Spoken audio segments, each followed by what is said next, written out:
It was the final round of games in 2012 for the Aviva Premiership as the sides battled it out to end the year on a high. On Friday night, Sale Sharks were hoping to put a torrid first half of the season behind them with a win against Worcester Warriors. After an early start that saw the visitors edge ahead thanks to the boot of Andy Good, the Sharks took control with tries for Richie Gray and James Gaskell before the break and veteran winger Mark Cueto in the second half. Cueto's score meant he equalled the all-time Premiership try-scoring record set by former Sale winger Steve Hanley.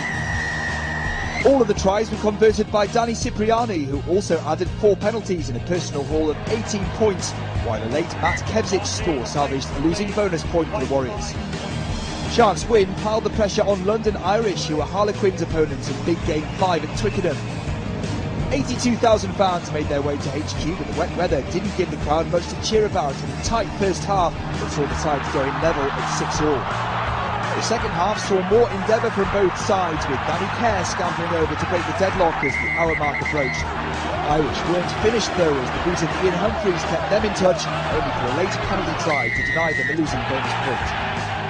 With London Irish's failure to get anything from the game at Twickenham, London Welsh knew they had the chance to pull further away from the relegation dogfight with victory over a Wasps side searching for their first away win since October 2011. Things were looking good for the Exiles as Gordon Ross kicked them into a 12-6 half-time lead.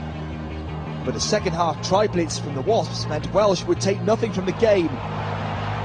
Joe Simpson was the first to go over with a piece of individual brilliance before further scores from Elliot Daly and Will Taylor. Tom Varndell crossed in the last play of the game to give Wasps the try bonus. That win for Wasps lifted them above Exeter and Bath, who played out a West Country derby at Sandy Park. Bath are the only team the Chiefs have failed to beat since their promotion to the Premiership. They looked on course to break that duck after Michael Klassen's early try being cancelled out by the kicking of Gareth Deanson. 2 penalties either side at half-time meant the Chiefs were holding a 12-5 lead going into the final few minutes. But with time ticking down, Bath won a penalty inside the Exeter 22.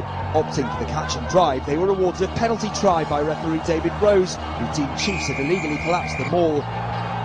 Substitute Tom Heathcote converted from in front of the posts to tie the game at 12-all. Saturday's late kick-off saw Leicester entertain Gloucester in a fractious encounter at Welford Road, which saw the referee produce 4 yellow cards. In a game dominated by the kicking of George Ford and Freddie Burns, it was a second-half try by Anthony Allen that proved the difference. A flat pass from England scrum half Ben Youngs, giving Allen the time and space to squeeze over in the corner. Burns' 4th penalty was enough to give Gloucester the losing bonus. The final fixture of the weekend had Saracens hosting Northampton at the MK Stadium in Milton Keynes, and the 19,000-strong crowd were treated to a game of high class and high drama. John Smith opened the scoring in the 6th minute as the Saracens' pack drove over from the line-out. But Northampton hit back with this try from Phil Dowson as the sides went into half-time with a score at 11-10 to the home team.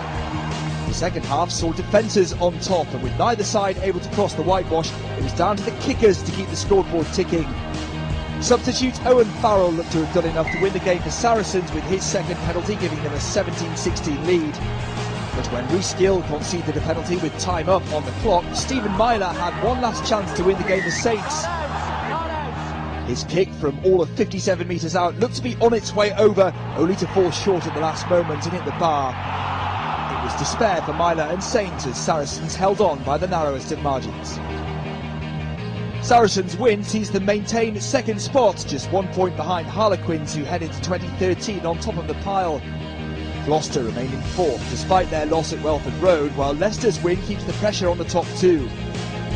Wasps are the big movers this week, their bonus point win moving them up to 5th ahead of Northampton and Exeter. Bath's 3 games without a win means they finished 2012 in 8th, just ahead of Worcester. The final 3 positions in the table are unchanged, but Sale's win means they close the gap on London.